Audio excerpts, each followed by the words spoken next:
छुटकारे पार हो जाता, तो छुटकारे पार हो जाता। ये भवनिधि का झकोरा है, दिन अभिलाष ठहरा है। ये भवनिधि का झकोरा है, दिन अभिलाष ठहरा है। करो गुरुवर दया दृष्टि, तो बेड़ा पार हो जाता, तो बेड़ा पार हो जाता। यदि गुरु के दया होती, तो मम उद्धार हो जाता, तो मम उद्धार हो जाता। जगत के मोह ममताओं से छुटकारे पार हो जाता, तो छुटकारे पार हो जाता, तो छुटकारे पार हो जाता। बोले सद्गुरुदेव की जय। साहेब।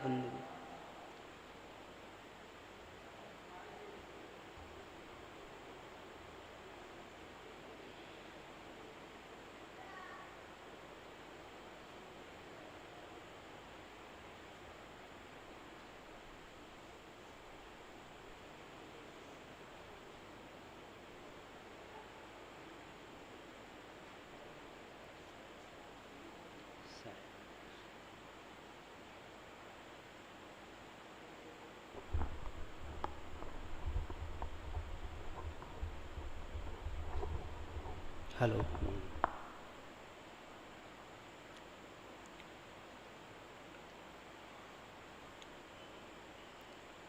बोलिए सद्गुरुदेव की जय।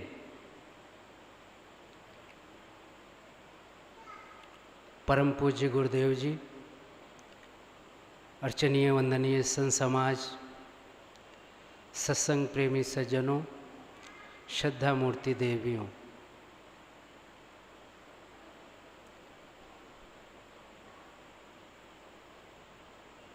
दो तीन दिन से हम लोग गुरु की महिमा पर, सत्संग पर विचार श्रवण कर रहे थे। इस बार की गुरु पूर्णिमा मानो हम लोगों का अक्टूबर वाला कार्यक्रम हो गया। अक्टूबर में जो कार्यक्रम होता है वो 3 दिन का होता है। इस बार की गुरु पूर्णिमा भी 3 दिन मनाया हम लोगों ने, शनिवार, रविवार और सोमवार, और आज ये चौथा दिन। अभी हम सब बहुत सुंदर भजन श्रवण कर रहे थे, बहुत सुंदर भजन श्रवण कर रहे थे। भजन तो सब अच्छे होते हैं, उनका भाव अच्छा होता है, पर गाने वालों का सुर अगर बढ़िया है तो सोने पे सुहागा हो जाता है। अभी हमारे साथी श्री शैलेंद्र साहब और दूसरे साथी मुकेश साहब जी मधुर कंठ से बहुत सुंदर भजन, ऐसा लग रहा था कि आप गाते रहें, हम लोग सुनते रहें। यही है सत्संग का आनंद, भजन और सत्संग। हमारे जीवन में गुरु का बड़ा ही महत्व है। यदि हमें गुरु ना मिलते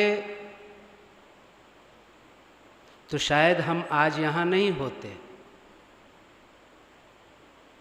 इसलिए गुरु की महिमा, गुरु का बखान कहाँ तक किया जाए। जब सद्गुरु कबीर ने कहा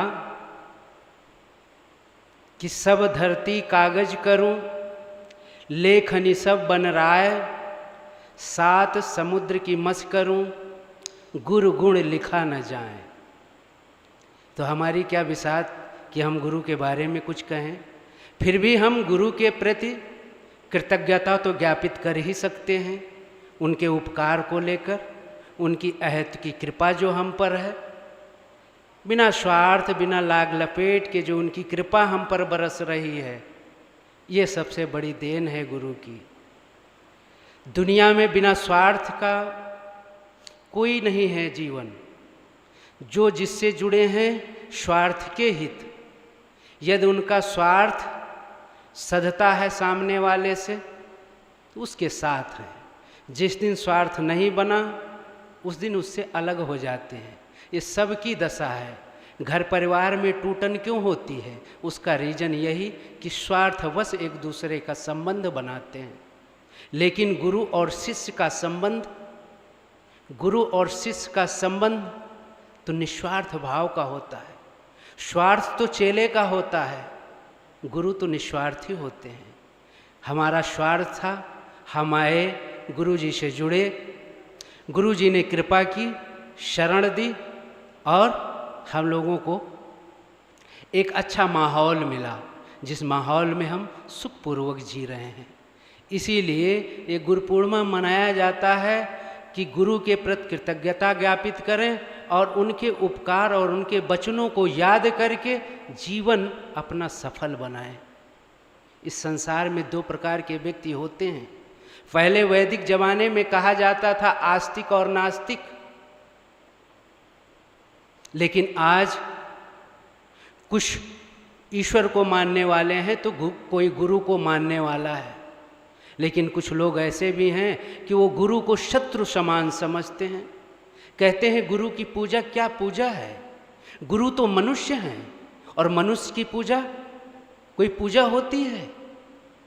उनको लगता है कि हम एक मूर्तिकार से 100-200 की मूर्ति खरीद लाते हैं और उसकी पूजा और उपासना करते हैं, तो वो सबसे बड़ी पूजा है। लेकिन बंधुओं, हम 200 रुपये की मूर्ति लाते हैं जिसको किसी मूर्तिकार ने बनाया है, और जब उसको हम घर में स्थापित कर लेते हैं, मंदिर में स्थापित कर लेते हैं, तो फिर क्या करते हैं पता है? उसी के सामने हाथ जोड़ करके पूजा पाठ करते हैं और करोड़ों की संपदा मांगते हैं। यदि करोड़ों की संपदा उस मूर्ति से मिल जाती तो वो मूर्तिकार कभी गरीब नहीं होता, वो 100-100, 200-200 की मूर्तियाँ नहीं बनाता। लेकिन फिर भी लोग कहते हैं गुरु की पूजा नहीं होनी चाहिए, गुरु की पूजा नहीं करना चाहिए, वो तो एक मनुष्य है। मेरा प्रश्न है और निवेदन भी कि ऐसे लोग कभी विचार करें जो ऐसे स्टेटस, ऐसी पोस्ट और भी बातें करते हैं, वो विचार करें कि ये जो बातें बोल रहे हो, लिख रहे हो, ये भी आपको किसी गुरु से ही सीखने को मिला है। कोई माँ के गर्भ से सीख कर नहीं आता।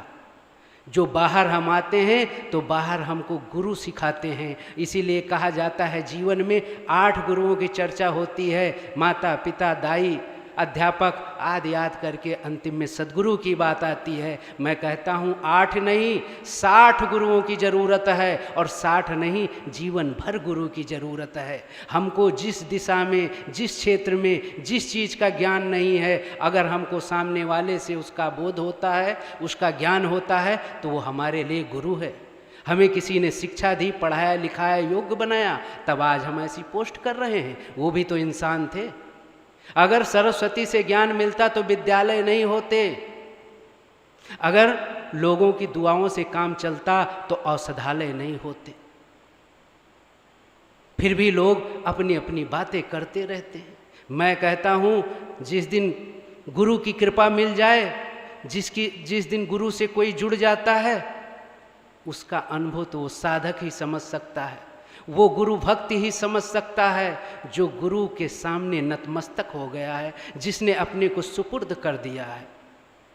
गुरु के बारे में तो बड़े बड़े महापुरुषों ने भी कहा है, गुरु की महिमा कम नहीं है। गुरुर् ब्रह्मा गुरुर् विष्णु गुरुर्देवो महेश्वरा, गुरु साक्षात परब्रह्म, तस्मै श्री गुरुवे नमः। ये वो लोग समझ सकते हैं, इन श्लोकों को भी जानते होंगे। और भी कहा गया दुनिया में पूजा किसकी होनी चाहिए, उन्होंने कहा ध्यान मूलम गुरुर्मूर्ति, पूजा मूलम गुरु पदम, मंत्र मूलम गुरुर्वाक्यम, मोक्ष मूलम गुरु कृपा। गुरु के चरणों की पूजा होनी चाहिए। इन श्लोकों को अगर पढ़ते हैं तो अगर कहते हैं कि हम सनातनी हैं तो सनातन का मतलब भी समझ लेना चाहिए। सनातन धर्म में राम और कृष्ण को भी जोड़ा जाता है। तो महाराज राम के कितने गुरु थे? 2 गुरु थे उनके, वशिष्ठ जी और विश्वामित्र जी। महाराज कृष्ण के 3 गुरु थे, कुल गुरु गर्गाचार्य, शिक्षा गुरु सांदीपनी, अध्यात्म गुरु घोरांगरीश। ऐसे ऐसे सनातनी महापुरुषों ने जब 2-2, 3-3 गुरुओं की पूजा की, प्रातः काल उठ के रघुनाथा मात पिता गुरु नावै माथा, ऐसा श्री राम जी करते थे। महाराज कृष्ण कहते हैं भागवत में कि मैं समदर्शी शांत निर्भय संतों के पीछे इसलिए घूमा करता हूँ कि उनके चरणों की धूल मेरे मस्तक पर पड़ जाए तो मैं भी पवित्र हो जाऊँ। ये है सनातन। जब सनातन के महापुरुष गुरु की महिमा गाते हैं, गुरु की पूजा करते हैं, तो किस उद्देश्य से या फिर किस विचार से ऐसे पोस्ट लोग डालते हैं? कभी विचार करें और अध्ययन करने की जरूरत है। राम कृष्ण से को बड़ा उन्होंने गुर कीन, 3 लोक के वैधनी गुर आज्ञा आधीन।